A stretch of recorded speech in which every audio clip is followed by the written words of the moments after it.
তো প্রিয় শিক্ষার্থী বন্ধুরা, প্রথমে আমি 9 নং যে অঙ্কটি আছে 3 সমস্ত 4-এর 3 মিটার এবং 2 সমস্ত 3-এর 1 মিটার দৈর্ঘ্যের দুইটি ফিতা একত্রে কত মিটার। ওকে, যেহেতু একত্রে কথাটা উল্লেখ করছে এখানে, তাহলে মনে করতে হবে আমাদের কি হবে, যোগ করতে হবে। অঙ্কটি কি করতে হবে, যোগ করতে হবে। 9 নং। তাহলে আমরা এই অঙ্কটা কিভাবে করতে পারি, তাহলে এই অঙ্কটা আমরা কি করব, যোগ করব। ওকে, আমরা লিখব দুইটি ফিতার দৈর্ঘ্য একত্রে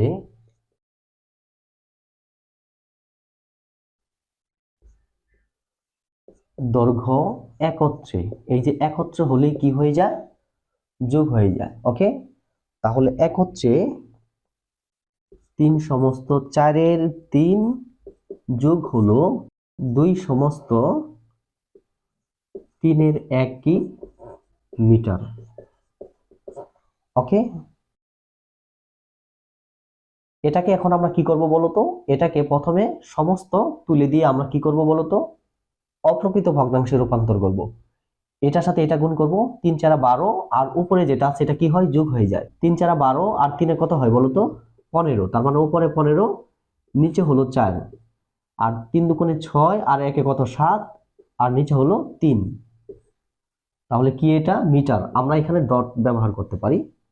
ওকে, এখন দেখো এই ভগ্নাংশের যোগগুলা করতে গেলে আমাদের কি করতে হয় বলতো, এই যে হরগুলো আছে না, এই হরগুলার প্রথমে আমাদের কি করতে হবে, লসাগু নির্ণয় করতে হবে। এখন এই 4 আর 3-এর যদি আমরা লসাগু করি, কত দিয়ে যাবে, আমরা কত দিয়ে ভাঙাবো বলতো, 2 দিয়ে ভাঙালে শুধু 4কে ভাঙানো যায়, 3কে ভাঙানো যায় না। যেহেতু কোনোটা দিয়েই ভাঙানো যায় না, সেহেতু আমাদের কি করতে হবে জানো, এই দুইটা সংখ্যাই গুণ করতে হবে।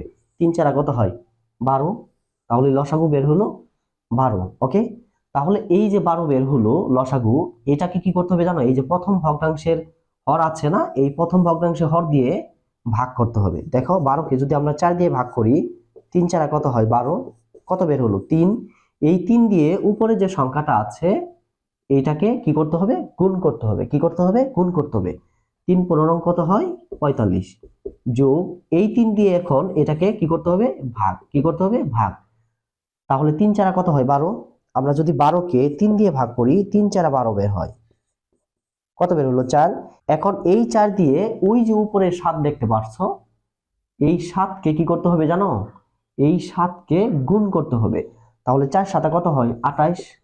ওকে, তোমাদের দেখতে মনে হয় একটু প্রবলেম হচ্ছে, যেহেতু আমি তোমাদেরকে এই যে রেখা টেনে বোঝানোর চেষ্টা করতেছি, তো তোমাদের মনে হয় দেখতে সমস্যা হচ্ছে। ওকে, আমি দাগগুলা মিশিয়ে দিচ্ছি, আমি দাগগুলা মিশিয়ে দিচ্ছি। ওকে, তোমরা আবার এইভাবে দাগ দিও না, আমি তোমাদের বোঝানোর স্বার্থে এইভাবে দাগ দিয়ে দেখিয়ে দিলাম যে তোমরা এই ভগ্নাংশের যোগগুলা কিভাবে করবে।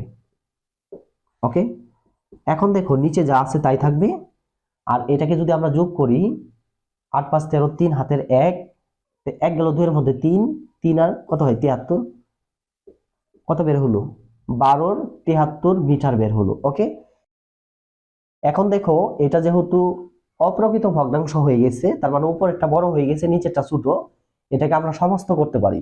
এখন সমস্তটা কিভাবে করব, আমি এই পাশে একটু তোমাদেরকে বোঝানোর চেষ্টা করতেছি। তোমরা অপ্রকৃত ভগ্নাংশ থেকে কিভাবে সমস্ত করবে এটাও তোমাদেরকে একটু দেখিয়ে দিচ্ছি। দেখো এই যে ভগ্নাংশের যে নিচের সংখ্যাটা আছে না, এটা কিন্তু ভাগের ক্ষেত্রে কি হয়ে যায় জানো, ভাজক হয়ে যায়। কি হয়ে যায়, ভাজক। আর উপরের যে সংখ্যাটা আছে মানে হলো লব, লব হয়ে যায় ভাজ্য। কি হয়ে যায়, ভাজ্য হয়ে যায়।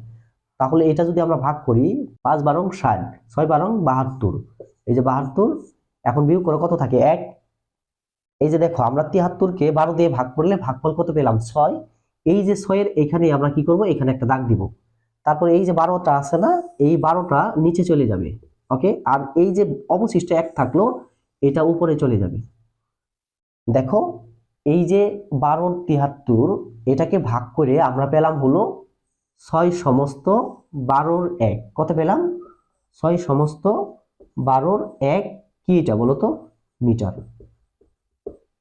তার মানে দেখো এই দুইটি ফিতা একত্রে হলো 6 সমস্ত 12 1 মিটার। তো প্রিয় শিক্ষার্থী বন্ধুরা, আশা করি তোমরা এই 9 নং অঙ্কের সমাধানটি বুঝতে পেরেছ। তো এখন তোমরা কি করবা জানো, এই নিচে উত্তর অথবা অতএব অথবা সূত্রাঙ্ক দিয়ে লিখতে পারো। উত্তর কত, 6 সমস্ত 12 1 মিটার। ওকে, তো প্রিয় শিক্ষার্থী বন্ধুরা, আশা করি তোমরা এই 9 নং অঙ্কের সমাধানটি বুঝতে পেরেছো।